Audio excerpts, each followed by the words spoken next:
ఆంధ్రప్రదేశ్లో ఎన్నికల వేడి మామూలుగా లేదు.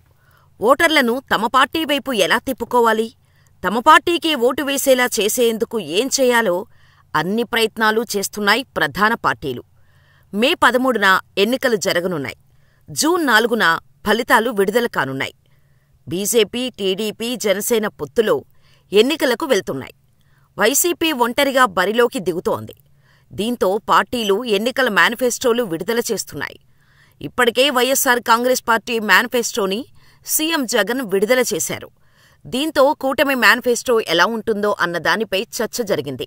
తాజాగా టీడీపీ, జనసేన, బీజేపీ కూటమి మేనిఫెస్టోని విడుదల చేసింది. ఉండవల్లిలో తెలుగుదేశం పార్టీ అధినేత నారా చంద్రబాబు నాయుడు, జనసేన పార్టీ అధ్యక్షుడు పవన్ కళ్యాణ్, బీజేపీ నేతలు కలిసి మేనిఫెస్టో ఆవిష్కరించారు. ఇప్పటికే సూపర్ 6 పథకాలతో ప్రజల్లోకి వెళుతున్న ఎన్డీఏ కూటమి మరికొన్ని హామీలతో ఈ మేనిఫెస్టోని తయారు చేసింది. ముఖ్యంగా పింఛన్లు, మహిళలకు పథకాలపై ఫోకస్ పెట్టారు. ఇక మేనిఫెస్టోలో ఉన్న వరాలేంటంటే మెగా డిఎస్సీపై మొదటి సంతకం, సామాజిక పింఛన్లు 4,000 రూపాయలకు పెంపు, అది కూడా 2024 ఏప్రిల్ నుంచే వర్తించేలా, ఏడాదికి 3 గ్యాస్ సిలిండర్లు ఉచితం, మహిళలకు ఆర్టీసీ బస్సుల్లో ఉచిత ప్రయాణం, దివ్యాంగులకు పింఛన్ 6,000 రూపాయలకు పెంచుతామని హామీ ఇచ్చారు. అలాగే బీసీలకు 50 ఏళ్లకే పింఛను, 18 ఏళ్లు నిండిన ప్రతి మహిళకు నెలకు 1,500 రూపాయలు, యువతకు ఏటా 4 లక్షల చొప్పున 5 ఏళ్లలో 20 లక్షల ఉద్యోగాలు, నిరుద్యోగ యువతకు నెలకు 3,000 చొప్పున భృతి అందిస్తామన్నారు. గతంలో టీడీపీ హయాంలో ఇలాగే నిరుద్యోగ భృతిని అందజేశారు. కానీ ఆ తర్వాత ఏడాదే టీడీపీ ఓడిపోయింది. మరి మరోసారి ఈ అంశాన్ని మేనిఫెస్టోలో చేర్చారు. ఈసారైనా యువత టీడీపీ వైపు చూస్తుందో లేదో చూడాలి. ఇక హామీల విషయానికి వస్తే తల్లికి వందనం కింద చదువుకుంటున్న పిల్లలకు ఒక్కొక్కరికి ఏడాదికి 15,000, రైతులకు ఏడాదికి 20,000 చొప్పున పెట్టుబడి సాయం ఇస్తామని మేనిఫెస్టోలో పెట్టారు. వాలంటీర్ల గౌరవ వేతనం 10,000కు పెంచుతామని చెబుతున్నారు. గతంలో ఇదే చంద్రబాబు, పవన్ కళ్యాణ్, బీజేపీ నేతలు వాలంటీర్లను నానా మాటలు అన్నారు. గోనె సంచులు మోసుకుంటున్నారని చంద్రబాబు, సంఘ విద్రోహక శక్తులకు ఒంటరి ఆడవారి వివరాలు ఇస్తున్నారని పవన్ అన్నారు. మరి ఇప్పుడు అదే వాలంటీర్లకు 10,000 గౌరవ వేతనం ఇస్తామని అంటున్నారు. మరి వాలంటీర్లు ఎటువంటి నిర్ణయం తీసుకుంటారో చూడాలి. కూటమి మరో హామీ ఏంటంటే ప్రతి పేద కుటుంబానికి 2 సెంట్ల ఇంటి స్థలం, ఇంటి నిర్మాణం, ఇసుక ఉచితంగా ఇస్తామని చెబుతున్నారు. బీసీల రక్షణకు ప్రత్యేక చట్టం, ప్రతి ఇంటికి ఉచిత కుళాయి కనెక్షన్, స్వచ్ఛమైన తాగునీటి సరఫరా, భూ హక్కు చట్టం రద్దు, కరెంటు ఛార్జీలు పెంచమని హామీ ఇచ్చారు. అంతేకాకుండా చేనేత కార్మికులకు మగ్గం ఉంటే 200, మరమగ్గాలుంటే 500 యూనిట్ల వరకు ఉచిత విద్యుత్, పెళ్లి కానుక కింద 1,00,000 రూపాయలు అందజేస్తామని, విదేశీ విద్యా పథకం పునరుద్ధరిస్తామని చెబుతున్నారు. పండుగ కానుకలు మళ్లీ ప్రారంభం, నాణ్యత లేని మద్యాన్ని అరికట్టి ధరలు నియంత్రిస్తామని అంటున్నారు.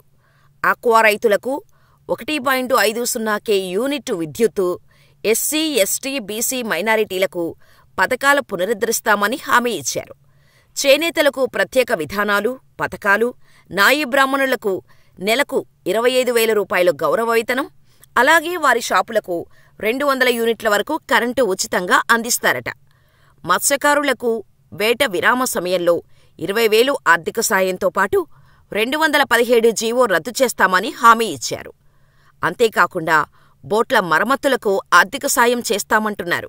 స్వర్ణకారులకు ప్రత్యేకంగా కార్పొరేషన్ ఏర్పాటు చేసి వారిని ఆదుకుంటామని మేనిఫెస్టోలో పొందుపరిచారు. డ్వాక్రా సంఘాలకు 10 లక్షల వరకు వడ్డీలేని రుణాలు, చిరు వ్యాపారులకు వడ్డీలేని రుణాలు ఇస్తామని హామీ కూటమి మేనిఫెస్టోలో హామీ ఇచ్చింది. ఒకవేళ కూటమి గెలిస్తే ఇచ్చిన అన్ని హామీలను అమలు చేస్తారా, లేదా గతంలోలాగానే వెబ్సైట్ నుంచి తొలగించేస్తారా అన్నది పెద్ద డౌటే. ఇక వైసీపీ మేనిఫెస్టోని కూడా సీఎం జగన్ ప్రకటించారు. అధికార పార్టీ కేవలం 2 పేజీలతో వైసీపీ మేనిఫెస్టోను విడుదల చేసింది.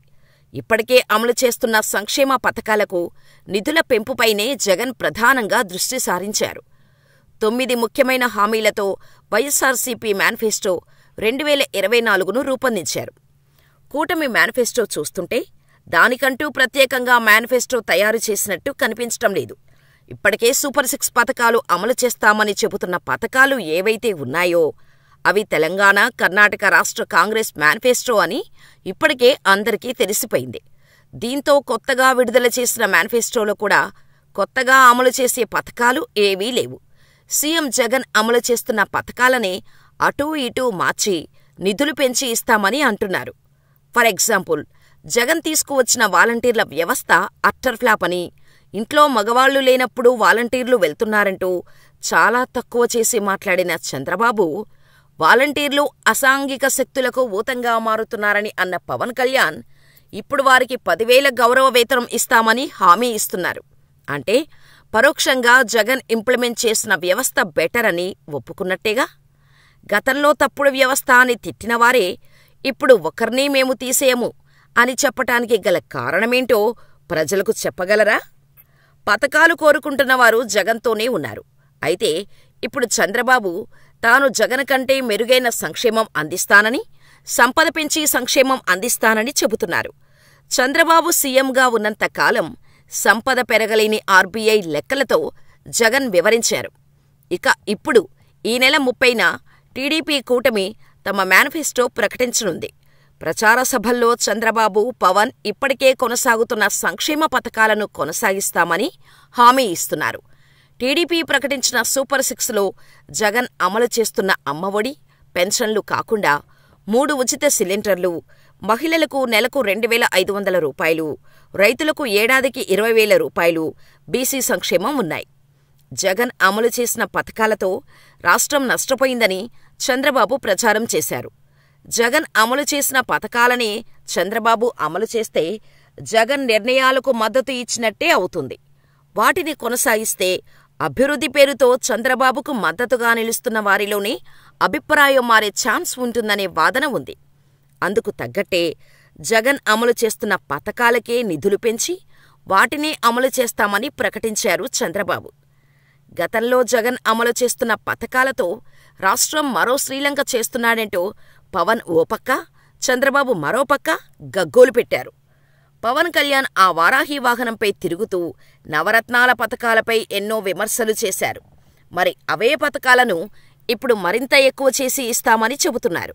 మరి ఇప్పుడు ప్రజలు సోమరిపోతులు కారా? రాష్ట్రంలో శ్రీలంక కాదా అని అడిగితే ఏం సమాధానం చెబుతారో? ఇక ఈ కూటమి మేనిఫెస్టోతో జగన్ అమలు చేస్తున్న పథకాలు, తీసుకొచ్చిన వ్యవస్థలు అన్నీ 100% కరెక్టే అని ఒప్పుకున్నట్టేగా. ఇదే విషయాన్ని గత కొన్ని రోజులుగా ప్రజలు కూడా చెబుతున్నారు. జగన్ అమలు చేస్తున్న పథకాలను ఆపము అని చెబుతున్నారు. అటువంటప్పుడు జగన్ని ఎందుకు మార్చాలో చంద్రబాబే చెప్పాలి అని ప్రజలు ప్రశ్నిస్తున్నారు. మరి ప్రజలకైనా ఆయన ఏం సమాధానం చెబుతారో? యువగళం, రెడ్ బుక్ అంటూ తెగ తిరిగిన నారా లోకేష్ గత కొన్ని రోజులుగా ఎక్కడా ప్రచారాల్లో కనిపించటం లేదు. 2019 ఎన్నికల సమయంలో చిన్నబాబుగారి చిలక పలుకులు ఎంత ట్రెండ్ అయ్యాయో, ఇప్పటికీ ఎంతలా ట్రోల్ అవుతున్నాయో అందరికీ తెలిసిన విషయమే. ఈ విషయాన్ని లేటుగా గ్రహించి చంద్రబాబు చిన్నబాబుని పక్కన పెట్టారా? అసలు లోకేష్ ఎందుకు ప్రచారాల్లో కనిపించటం లేదు అని తెలుసుకోవాలని అనుకుంటే నెక్స్ట్ వీడియో అని కామెంట్ చేయండి. ఖచ్చితంగా ఆ విషయంపై మరో వీడియోని అప్లోడ్ చేస్తాం.